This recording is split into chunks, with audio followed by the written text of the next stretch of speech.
नमस्कार। पीपल पात सरस मंडोला, यानी मन पीपल के पत्ते की तरह डोल जाना, यानी मन का चंचल स्वभाव होना। मन यानी माइंड, विचार, बुद्धि, दिमाग, समझ, आत्मा, मानस, मत, लक्ष्य, चित्त, हृदय, अंतकरण, दिल, अंतरिक्षा, इरादा, तबीयत, जो भी बोले मन। तो आज का विषय मन है एवं उससे संबंधित तीसरी आंख और टेलीपैथी। चलिए जानते हैं। एक है सचेतन मन। यह मन का लगभग 10वां हिस्सा होता है जिसमें चेतना रहती है, जो कि हम उपयोग में लाते हैं। एक है अचेतन मन। यह मन का लगभग 90% हिस्सा है जिसके कार्य के बारे में व्यक्ति को जानकारी नहीं। और एक है अर्धचेतन या पूर्व चेतन। यह मन के सचेतन और अचेतन के बीच का हिस्सा जिसे मनुष्य चाहने पर भी इस्तेमाल कर सकता है। मन को 3 मुख्य भागों में ईड यानी मूल प्रवृत्ति, ईगो यानी अहम, और सुपर ईगो यानी विवेक या परम अहम में बांट सकते हैं। और जीवात्मा एवं इंद्रियों के मध्य ज्ञान को ही मन कहा जाता है। अब कहते हैं कि मन के लड्डू खाना, मन खोलना, मन चलना, मन टटोलना, मन डोलना, मन लगाना, मन में ठानना, मन तृप्त होना, किसी से मन उलझना, मन खराब होना, अपने मन का होना, मन टूटना, मन मारना, मन मिलना, मन में आना, मन में जमना, मन में ठानना, मन में सोचना, मन में दाग, मन की दौड़, मन बिगड़ना, मन बढ़ना, बढ़ना, मन का मारा, मन का मैल, मन खो जाना, मन छूना, मन ठिकाने रहना, मन धरना, मन हरा होना, मन देना, मन तोड़ना, मन फिर जाना, मन बढ़ाना, मन बहना, मन में बसना, किसी का मन बुझना। मन ही मन भी होता है। मन मानना, मन बहलाना, मन भरना, मन भाना, मन भारी करना, मन मोहना, मन मिलना, मन मारना, मन मैला करना, मन मुटाव होना, मन मोड़ना, मन रखना, मन लगना, मन की उदासी मिटाना, अपने मन की सुनना। मन चंचल है, मन विचलित है। तो इनमें मन आखिर है क्या? दिल और दिमाग तो ठीक है।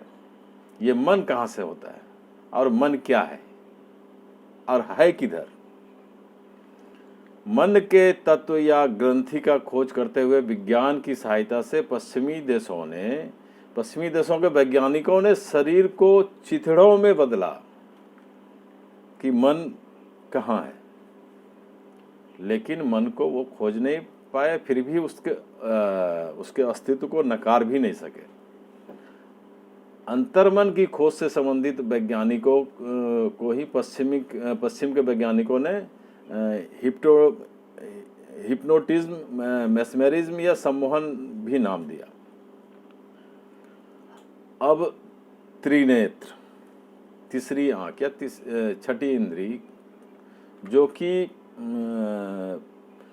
पीनियल ग्लैंड के जागरण का वास्तविक महत्व, यानी जागरण, आज्ञा चक्र का जागरण माथे के आगे दोनों भावों के बीच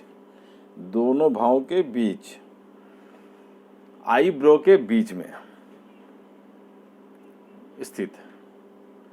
मस्तिष्क की अनंत क्षमता सिर्फ आपके धैर्य और संयम द्वारा ही बढ़ाई जा सकती है। पहला तरीका है प्राणायाम से प्रत्याहार और प्रत्याहार से धारणा।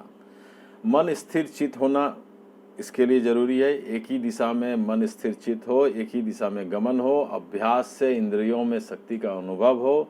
नेत्र त्राटक द्वारा आत्मसम्मोहन की शक्ति को जगा त्राटक का अभ्यास करना पड़ेगा।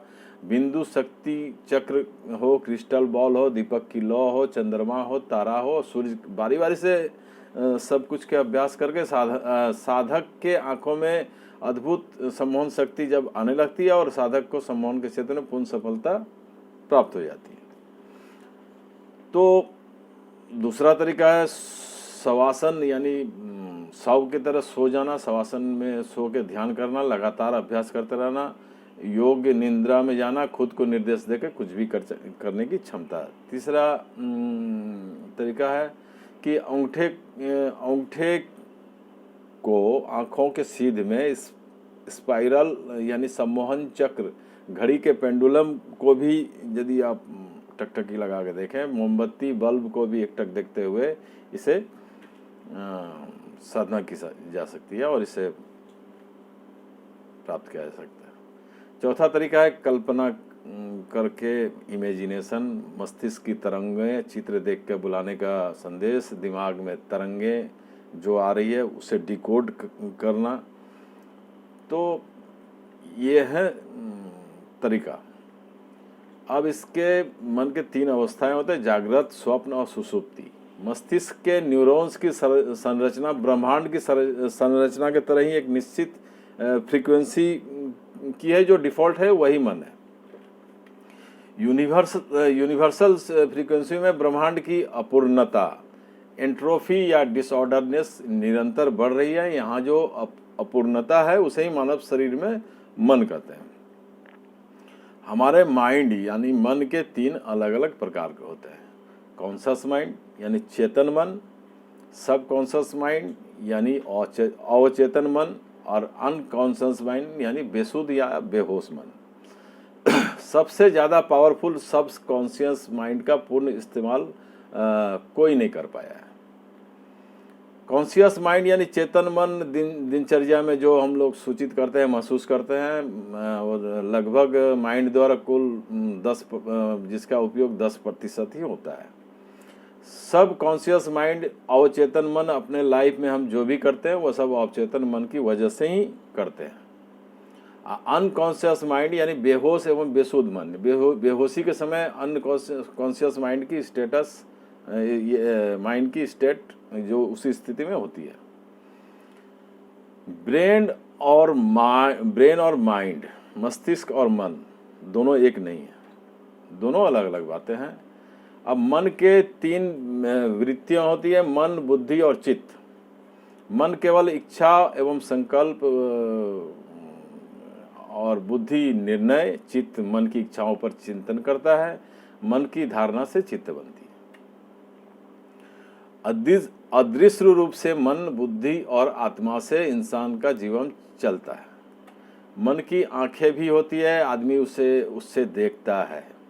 क्रोध भी मन में आता है, पीछे होती है बुद्धि, दिमाग तर्कशील होता है, मन भावपूर्ण होता है। मन के 3 गुण होते हैं, 3 स्तर हैं, 4 क्रियाएं हैं, 5 अवस्थाएं हैं, स्वभाव से चंचल है। 3 गुण जो है सत्व, रज और तम। 3 स्तर हैं, चेतन, अवचेतन और अति चेतन। 4 क्रियाएं हैं, विचार, स्मृति, बुद्धि और अहम। 5 अवस्थाएं हैं, मूढ़, क्षिप्त और विशिष्ट, एकाग्र और निरुद्ध। 5 विकार हैं, काम, क्रोध, मोह, लोभ, अहंकार। 5 क्लेश हैं, अविद्या, अस्मिता, राग, द्वेष, अभिनिवेश। इसे इंट्यूशन भी कहते हैं। चेतना पत्थर में सोती है, वनस्पति में जागती है और पशु में चलती है और मनुष्य में चिंतन करती है। अतः चिंतन करना मनुष्य की पहचान है। कभी कभी या किसी में छठी इंद्री जागृत हो जाती है। इस इंद्री को विज्ञान ने अतीन्द्रिय ज्ञान या एक्स्ट्रा सेंसरी परसेप्शन का नाम देते हुए साइकोकाइनेसिस या सम्मोहन या साइकिक फोटोग्राफी आदि को भी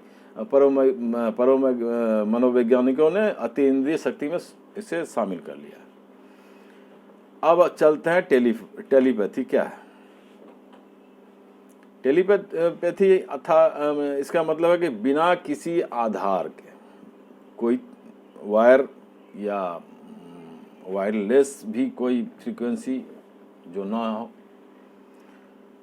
बिना किसी आधार या यंत्र के अपने विचारों को दूसरे के पास पहुंचाना या दूसरों के विचार को ग्रहण करना, बगैर किसी उपकरण की मदद से लोगों के मन की बात को जान लेना, दूर या पास बैठे व्यक्ति को मानसिक क्षमता से अपना संदेश पहुंचाना या बिना बोले ही मन की शक्ति से ही संदेश देने की कला को ही टेलीपैथी कहा जाता है। इसीलिए टेलीपैथी को हिंदी में दूरानुभूति कहा जाता है। महाभारत काल में संजय के पास ये क्षमता थी। उन्होंने दूर से चल रहे युद्ध का वर्णन धृतराष्ट्र को रोज ही सुनाया करते थे। लोग दावा करते हैं कि तंत्र मंत्र दिव्य शक्ति अथवा किसी चमत्कारी शक्ति के द्वारा इस दिव्य ज्ञान को प्राप्त कर लिया जाता है, जबकि ऐसा नहीं है। दरअसल टेलीपैथी दो व्यक्तियों के बीच विचारों एवं भावनाओं के आदान प्रदान को ही कहते हैं। इस विद्या में हमारे 5 ज्ञानेंद्रियों का इस्तेमाल नहीं होता, यानी इसमें देखने, सुनने, सूंघने, छूने और चखने की शक्ति का इस्तेमाल नहीं होता। हर किसी के भीतर ऐसी एक शक्ति जरूर छिपी होती है जो उसे दुनिया से अलग बनाती है। इस शक्ति को जागृत कर लेने से कोई भी इसे सिद्ध कर सकता है। ये इसमें कोई जादू टोना या मंत्र शक्ति की कोई बात नहीं है। तो और इससे ही मिलती जुलती एक विषय है टेलीकाइनेसिस, मन की शक्ति से किसी वस्तु को अपनी जगह से हिला देना।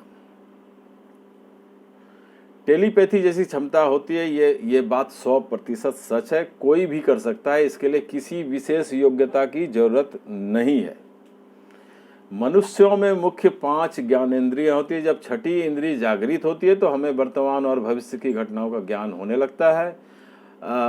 छठी इंद्रिय इस इंद्रिय को विज्ञान ने अतीन्द्रिय ज्ञान अथवा एक्स्ट्रा सेंसरी परसेप्शन के नाम से भी बुलाया है। अंतर जगत में झांकने वाले को इस मन की आंखें कहा जाता है। इसका स्थान दोनों भावों के बीच में है। अब नेत्र में 1,20,00,000 कोण और 70 लाख रोड कोशिकाएं होती है। इसके अतिरिक्त 10 लाख ऑप्टिक नर्वस होती है। इन कोशिकाओं एवं तंतुओं का सीधा संबंध मस्तिष्क से होता है। तीसरी आंख यानी दिव्य दृष्टि अक्सर देवी देवताओं के चित्रों में हमें दिखाई पड़ती है या चित्रित की जाती है। भगवान शिव ने तो तीसरी आंख खोलकर कामदेव को जलाकर भस्म कर दिया था। तीसरी आंख के सक्रिय होने पर हम किसी आदमी पर निगाह डालेंगे तो हम उसकी आत्मा में झांक लेंगे, हम अशरीरी को भी देख लेंगे। तीसरी आंख को पाइनियल ग्रंथि कहें तो इसे समझने का तरीका बदल जाता है। यह ग्रंथि प्रकाश के प्रति अति संवेदनशील है, इसलिए प्रकाश को देखती है और दिखाती है। पिनियल ग्रंथि 7 रंगों के साथ साथ बैंगनी के परे पराबैंगनी किरणों को तथा लाल के परे आरक्त एवं इंफ्रारेड को भी ग्रहण कर सकती है। इस ग्रंथि से निकलने वाले हार्मोन मेलाटोनिन, जो एक हार्मोन है, नाम का रंग जो द्रव्य का नियंत्रण करता है। मेलाटोनिन की मात्रा ही त्वचा एवं बालों के रंग भेद के लिए जिम्मेदार है। मेलाटोनिन का निर्माण एक और रसायन करता है जिसका नाम है सेरोटोनिन। पिनियल ग्रंथि एक प्रकार से सेरोटोनिन का ही भंडार है और इसी से मस्तिष्क में बुद्धि का निर्माण और विकास भी होता है। LSD, जिसकी 1 ग्राम के 10 लाखवें हिस्से जितनी मामूली खुराक सीधे दिमाग में जाकर सेरोटोनिन मस्तिष्क की क्रियाओं में बाधा डालती है और यही कारण है कि LSD के नशे में डूबा आदमी अपने आसपास की वस्तुओं को सही परिप्रेक्ष्य में नहीं देख पाता। 2 भ्रिकुटियों के बीच में ग्रंथि, शरीर का सबसे रहस्यपूर्ण भाग पाइनियल ग्रंथि। तिब्बतियों के लिए तो तीसरी आंख जो कि वो अपना ऑपरेशन करवाते हैं। शिव का त्रिनेत्र कहा जाता है। 2 आंखों के बीच एक तीसरी आंख भी होती है, लेकिन यह सक्रिय नहीं है और यह किसी भी समय सक्रिय हो सकती है, किसी की भी, सिर्फ बंद है। धार्मिक परंपराओं में तीसरी आंख अजा या भौं चक्र को संवर्धित करती है, जो आईब्रो से थोड़ा ऊपर है। आंखें बंद भावों के बीच में दृष्टि को स्थिर कर समग्र अवधान को वहीं लगाकर बिंदु को अनुभव कर आपकी आंखें स्थिर हो, तब सही बिंदु मिल गया समझिए। आंख बंद करने के बाद यदि आपको यहाँ पर स्थित हो कि आपको सही बिंदु मिल गया, तो समझिए कि आप सफल हो रहे हैं। श्वास हवा तो मात्र आधार है, भीतर एक रहस्यपूर्ण तत्व जिसे आर्गन या प्राण या एलन वाइटल कह सकते हैं, बहुत सूक्ष्म भौतिक नहीं है, लेकिन भीतर से कुछ सूक्ष्म अलौकिक तत्व चल रहा है। योग ग्रंथों में हृदय और मस्तिष्क दोनों को मन का निवास स्थान माना गया है और चंद्रमा को इसका अधिष्ठाता कहा जाता है। अब नेत्र, नाक, जीभ, कान और यौन, ये 5 इंद्रियों को स्पर्श, सुगंध, स्वाद, श्रवण और स्पर्श के बाद छठी इंद्री जो दिखाई नहीं देती है, अस्तित्व महसूस होता है। मेस्मेरिज्म या हिप्नोटिज्म छठी इंद्रिय की जागृत होने का ही कमाल है। इंद्रिय का संयम और स्थिरीकरण तथा एकाग्रता अतीन्द्रिय ज्ञान की साधना के उपाय है। पिनियल ग्लैंड पर शोध और खोज जारी है, लेकिन इतना कहना अप्रासंगिक ना होगा कि पिनियल ग्लैंड का संबंध तीसरी नेत्र से जरूर है। लोग मस्तिष्क का बहुत थोड़ा हिस्सा ही काम में लाते हैं। मस्तिष्क का बड़ा हिस्सा निष्क्रिय है।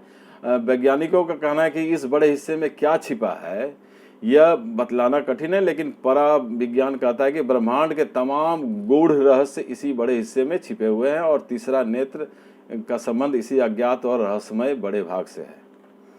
मस्तिष्क के उस बड़े भाग का केंद्र है तीसरा नेत्र, जिसे सुपर सेंस, अति इंद्रिय, छठी इंद्रिय का जो भी कह लें। मस्तिष्क के 2 भागों के बीच में पिनियल ग्लैंड तीसरी आंख को दर्शाती है। इसका काम एक हार्मोन मेलाटोनिन को छोड़ना, सोने और जागने की घटना चक्र का संचालन,